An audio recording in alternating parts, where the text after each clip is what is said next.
Hello, and yes, we're the Geeky Guys, and I'm Mr. P, and I'm here this time. Hello, Dave. Hello, Mr. P. Thank God he is here this time.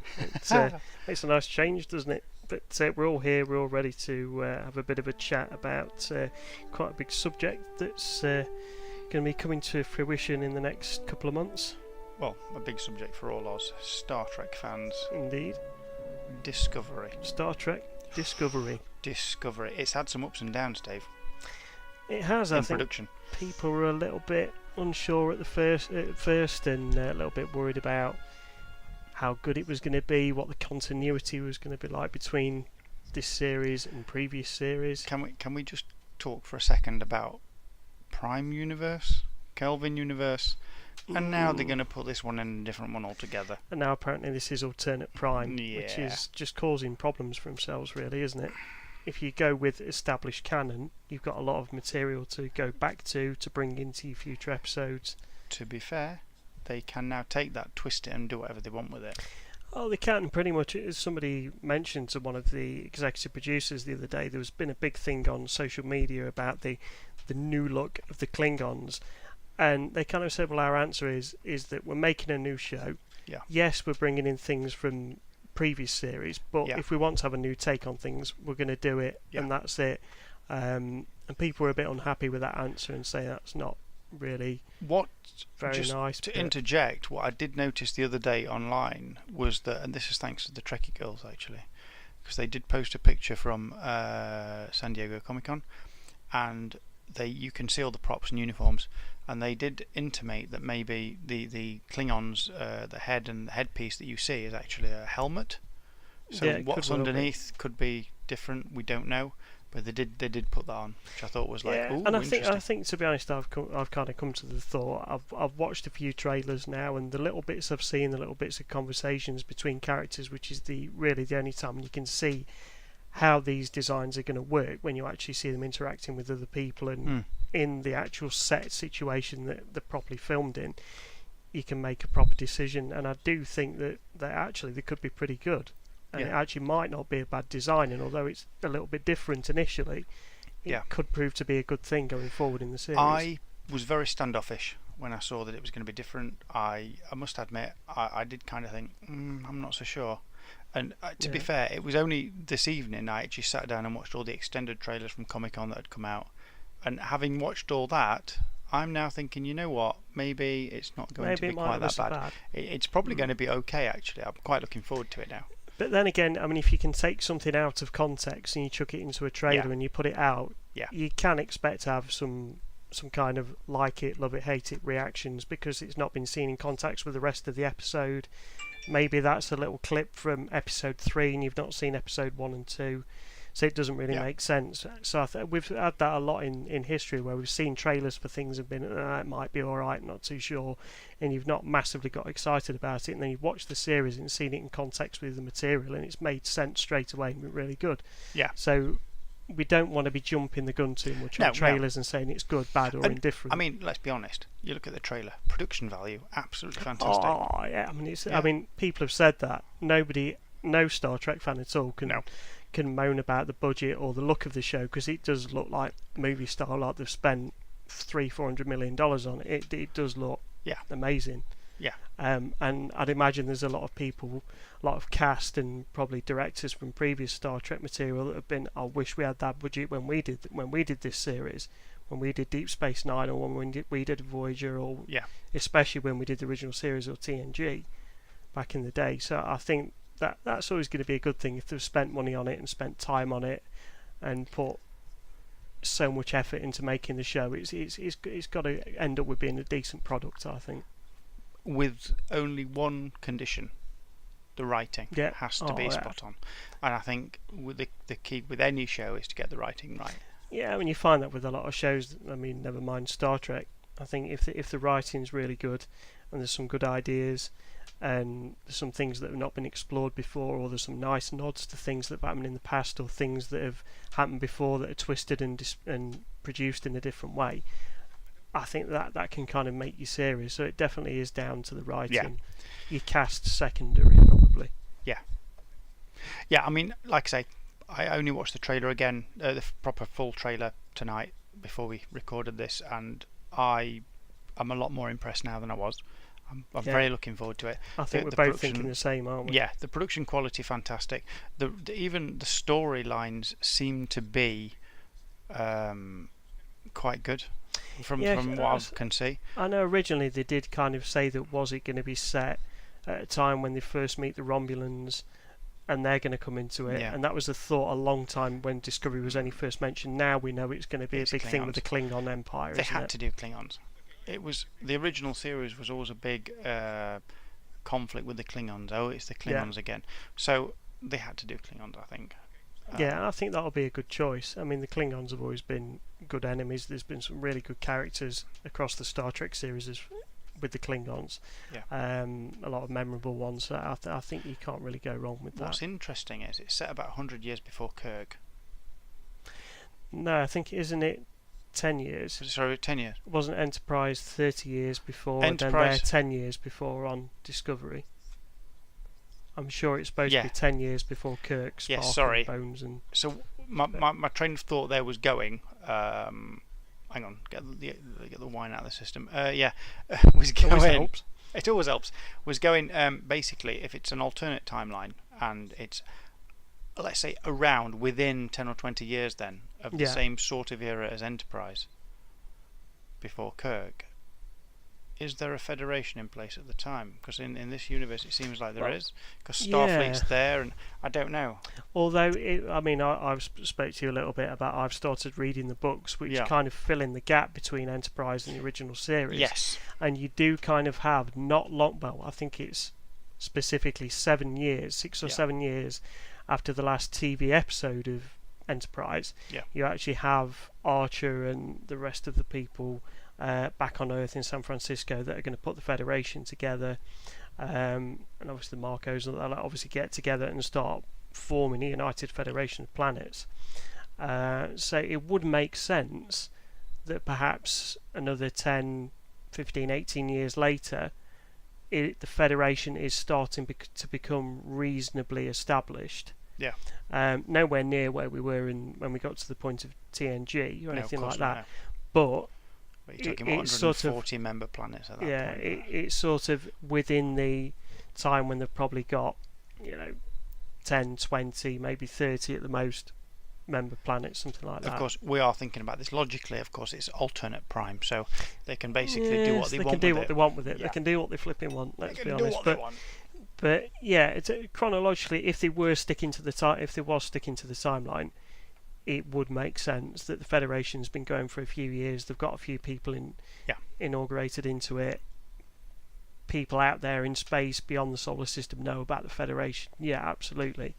So if they have that, I think there's no problem with the chronological timeline with that at all. They could, like we said earlier, they could make mistakes where they could bring popular aliens in earlier than they have been established in the normal Prime universe. Yeah. Which would be an interesting change and would probably upset a lot of people because it would affect the continuity massively in the history. But the series hasn't even started yet, so we're not even going to see if that's a likelihood. They may well stick very stringently to the established timeline. Yeah. Apart from the odd little change here and there to freshen it up. Basically, at the minute, we can only wait and see. The visuals look really good. The music on the trailers were nice, but I don't think you'll probably get that in the episode. Are they in the show? We don't know, do we? The uniforms look good. We've seen the photos from San Diego. They look pretty reasonable. Would we say that they're kind of a design that would make sense that time period after Enterprise? Well, you look at Enterprise, they had like the jumpsuits, almost like the boiler jumpsuits, if you like. And this is like one step on. It's more refined. Yeah, it's possible, I suppose. So it kind of makes sense. The com badge insignia type they've gone for is a bit more Kelvin universe Star Trek. Yeah, it is. Which again, they've kind of mixed them together to make something which they think is contemporary. I mean, we're talking contemporary Trek. We're not early 90s anymore. No, we're not. Having said that, I think as all fans, we would have liked something Prime Universe, 24th century, after Voyager. Yeah, but I think everybody is a lot. Well, not everybody. That'd be silly, but a lot of people have been clamouring for something set after Voyager. We just want an episode where Worf can come back. Let's be honest. Oh, yeah, exactly. Oh, and Seven of Nine, obviously. Yeah, obviously, yes. But yeah, I think a lot of people have been clamouring for that. There's been a lot of complaints about the look of the show. Looks very dark. It's not very light and optimistic like Gene Roddenberry's Star Trek normally is. So a lot of people have complained about that, lens flares and things like that, which are very modern, very sort of new sci-fi. But we've only seen a few trailers out of whatever they've filmed up to yet, which we're not sure. We've only seen a couple of minutes. And to be fair, if the trailers we've seen they're at battle stations, it's going to be a bit darker and a bit redder, and so we can't really say for sure it's going to be shot like that the entire episode, every episode. That was one of the bad things about Star Trek. Because we don't know. Whenever you get to battle stations and you need to be alert and on your game, they turn all the lights out. What's going on there? It's really weird, but that seems to be a big thing in a lot of shows, that when there's high suspense, the lights go down. And I think that seems to be coming from the point of stage shows. Whenever there's a villain comes on stage, suddenly all goes all dark, or there's some suspense. It would have been funny to do at the moment on the Enterprise bridge for copy of Red Dwarf. It's like, we're going to red alert, and Data turns around and says, "Are you quite sure, sir? It will mean changing the bulb." Quite sure, Captain. It does mean changing the bulb. Basically, I think to wrap it up, the production quality is fantastic. We've got to wait to see what the writing's like, and we are excited. I'm more excited now after seeing the trailer. Oh yeah, after seeing the second and third trailer from San Diego Comic-Con, it's definitely shown us more. It's shown us a bit more of an idea of what the show's going to be like, how the characters are going to interact. Like we said, we don't know too much about the writing as of yet. We can't comment too much on how the series is shot because we've only seen little bits. But it's Star Trek, it's new Star Trek. We've got to be happy about that, and all Star Trek fans have got to be happy and excited for a new Star Trek series because it's been off way too long. Yeah. And we've had to wait a long time since Enterprise. Too long.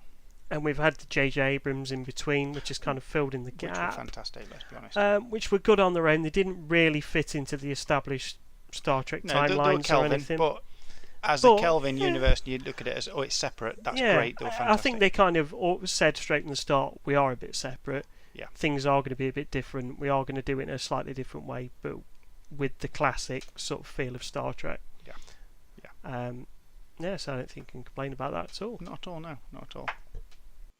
Ed, have a seat. I have good news. There's a ship available, the USS Orville.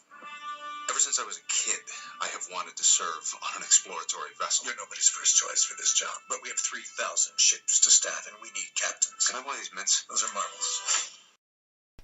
So we're going to take a few minutes just to talk about, because let's face it, we have to talk about this. It's Orville. We absolutely need to talk about the Orville, don't we? We'd be mad if we didn't. The Orville. Brian, talk about the Orville.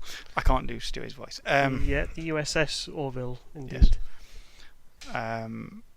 We are big Star Trek fans, so of course we love the fact that Discovery is coming out. However, we have to say we're almost as excited about Orville. The promotional material and the little teasers, little trailers we've seen. The Orville's looking pretty damn decent, isn't it? It's looking really good. A sci-fi spoof in space comedy. It's like Galaxy Quest, but funnier. And I think it'll probably be better. The fact that you've got Seth MacFarlane, big funny guy associated with Family Guy, American Dad. You've also got Brannon Braga from Star Trek. A couple of other people that have worked in that universe before, that know it really, really well.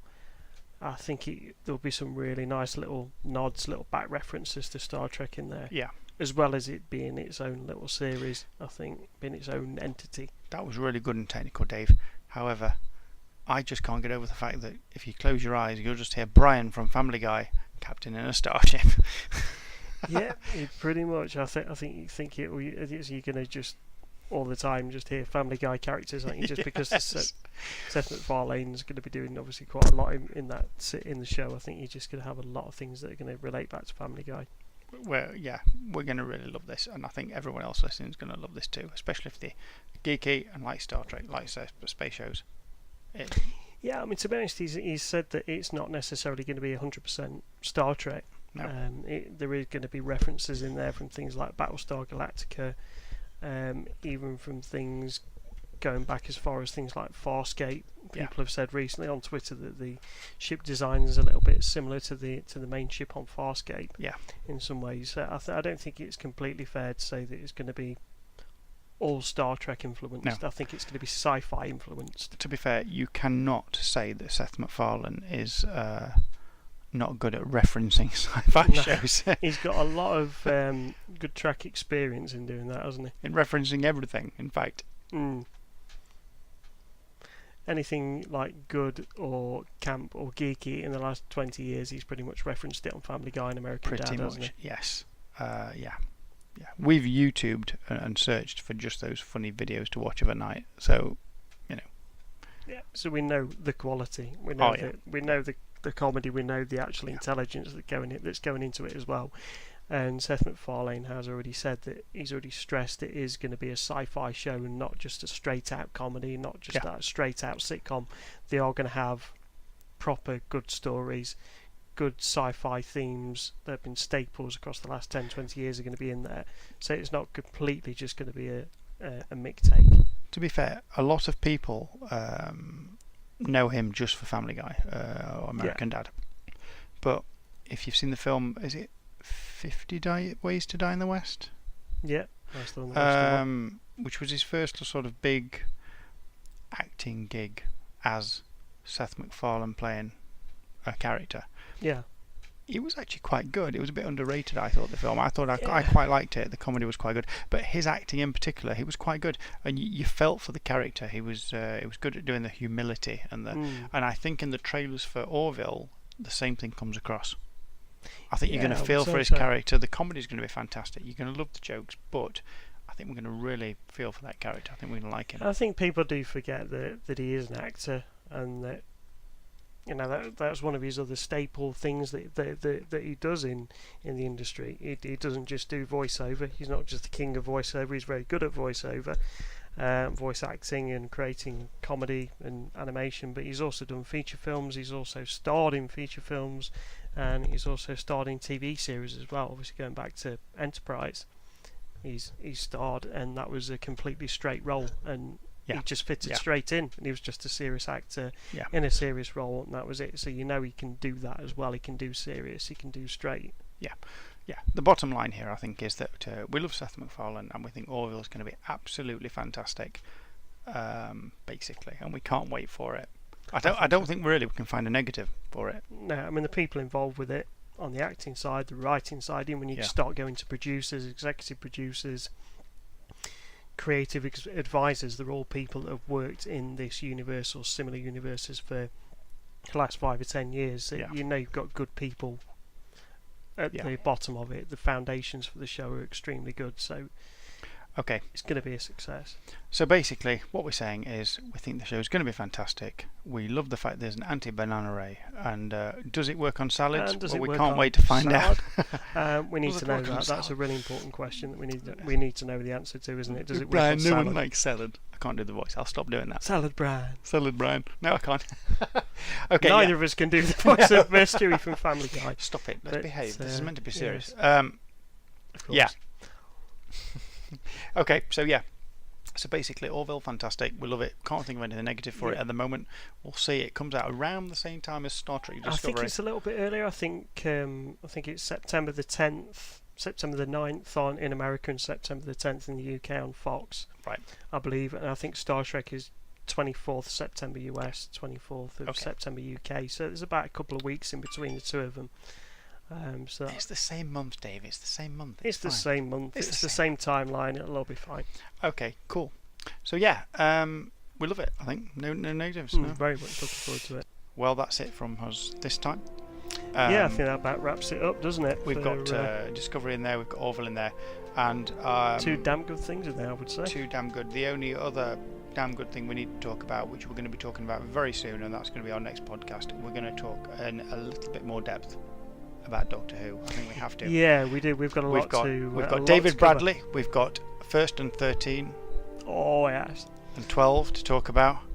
That's going to be really and exciting. the fate of the Looking Master, forward to which I think we'll need to discuss as well. But that's all coming up next time. So that's next time on stay tuned. The Geeky Guys podcast. Yeah, you can get us on geekyguys.co.uk for all the information. Instagram, Facebook, Twitter. We're pretty much everywhere. You'll find us. We are. So thanks, Dave. That's been good. Thank you, Mr. P. And thanks to you guys for listening, and we'll catch you next time. Bye now. Bye.